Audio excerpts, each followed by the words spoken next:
시계 자지 시디시에니 시계 마사지.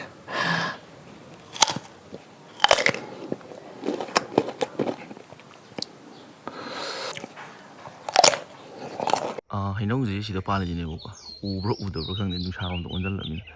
ꯆꯔꯣꯡ ꯆꯔꯣꯡ ꯄꯥꯜꯂꯤꯁꯦ ꯇꯨꯝ ꯍꯧꯒꯠꯂꯛꯄꯁꯦꯀꯣ ꯍꯩ ꯌꯥꯝ ꯆꯠꯅꯤꯡꯉꯦꯕ ꯑꯗꯨꯅ ꯁꯥꯒꯦ ꯇꯧꯕꯅꯦꯕ ꯁꯤ ꯄꯥꯜꯂꯤꯁꯤꯡꯁꯦ ꯁꯤꯗꯁꯨ ꯄꯥꯜꯂꯦ ꯆꯔꯣꯡ ꯐꯖꯔꯦ ꯁꯤꯗꯤ ꯄꯥꯝꯖꯕꯁꯤꯗꯤ ꯍꯦꯛꯄ ꯐꯪꯉꯣꯏꯗꯣꯔꯤꯅꯤ ꯇꯧꯔꯤꯁꯦ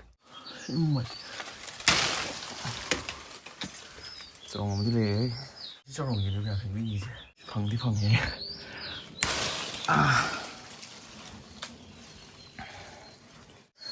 ꯁꯤꯅ ꯃꯆꯣꯏ ꯃꯆꯣꯏ ꯀꯦꯟꯈꯤꯕꯗ ꯁꯤ ꯃꯈꯣꯝ ꯊꯣꯛꯏꯁꯦ ꯍꯧꯖꯤꯛ ꯑꯩꯅ ꯍꯦꯛꯄꯗꯨꯅꯦꯕ ꯍꯟꯗꯤꯁꯦ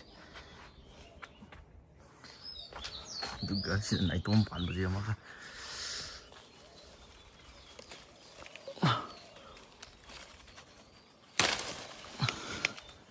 ꯌꯥꯔꯦ ꯁꯤ ꯑꯍꯨꯝꯁꯦ ꯂꯩꯔꯗꯤ ꯌꯥꯝꯗꯤ ꯌꯥꯝꯃꯦ ꯍꯩ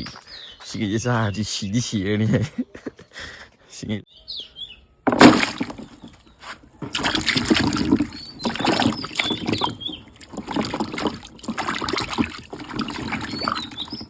ꯐꯥꯔꯁ ꯔꯥꯎꯟꯒꯤꯗꯤ ꯐꯖꯅ ꯇꯛꯄ ꯂꯣꯏꯔꯦ ꯀꯨꯞꯃꯟꯈꯤꯗꯅ ꯀꯩꯅꯣꯝ ꯇꯧꯈ꯭ꯔꯦꯕ ꯑꯗꯨꯝ ꯄꯨꯂꯞ ꯍꯥꯞꯆꯤꯜꯂ ꯊꯛꯑꯗꯕꯅꯦ ꯅꯨꯡꯁꯤꯗꯥꯛꯁꯤꯗꯤ ꯈꯔ ꯌꯥꯝꯃꯒꯅ ꯍꯥꯎꯕꯅꯤ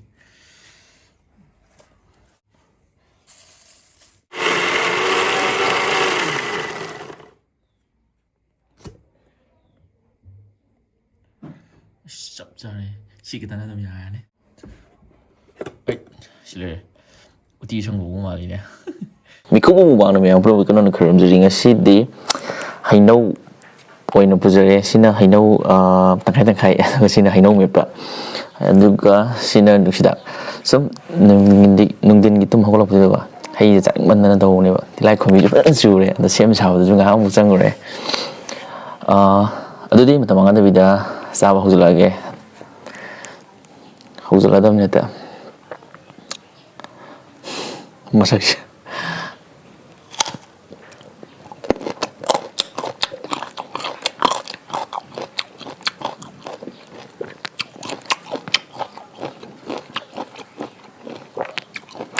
ꯅꯨꯡꯁꯤꯗꯥꯛ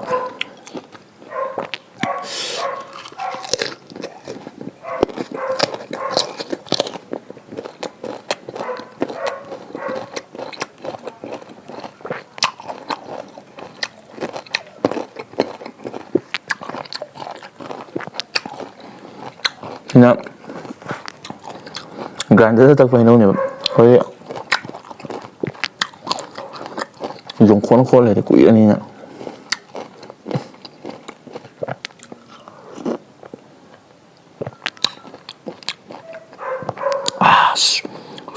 ꯃꯤꯠꯀ ꯁꯤꯡꯉꯦ ꯁꯤꯗꯤ ꯍꯩꯅꯧ ꯐꯅꯌꯥꯝ ꯌꯥꯝꯕꯅꯦ ꯁꯤꯁꯦ ꯀꯨꯞꯅ ꯇꯛꯈꯥꯏꯈꯤꯕꯩꯀꯣ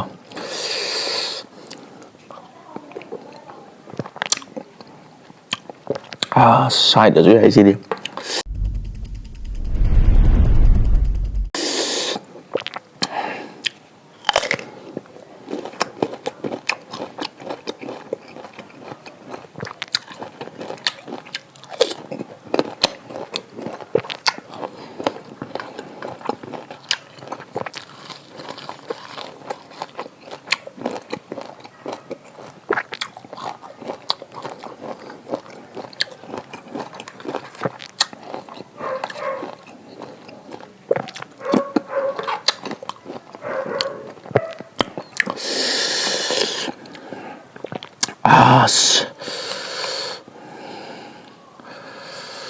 ꯃꯊꯧ ꯇꯧꯒꯦ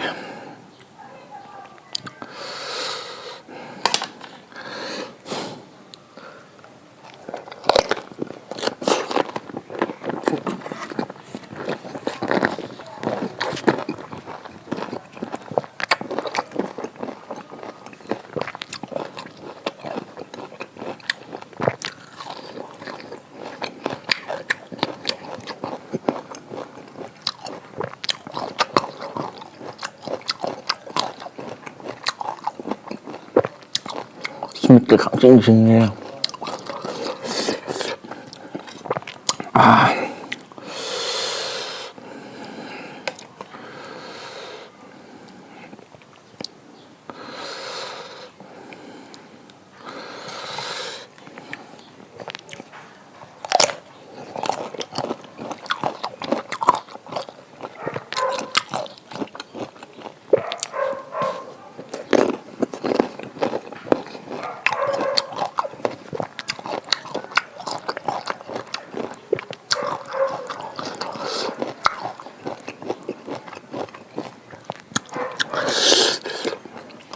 Sini kem saya rồi khăng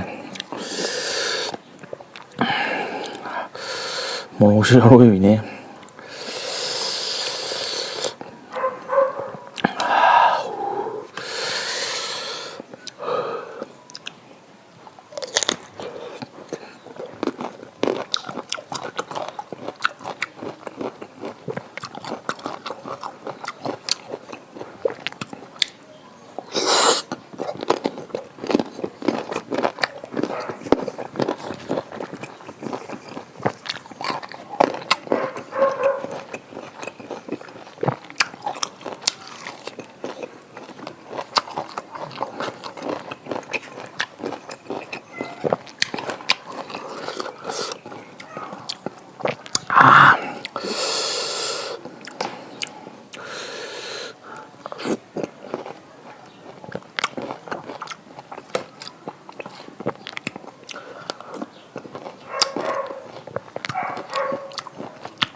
Sinalas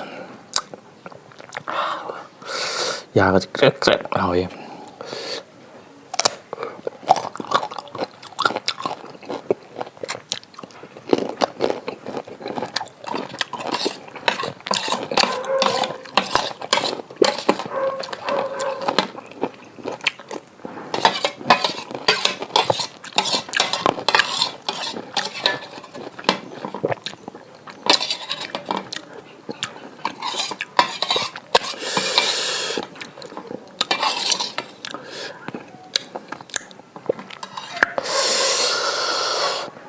밑에 싱싱했어.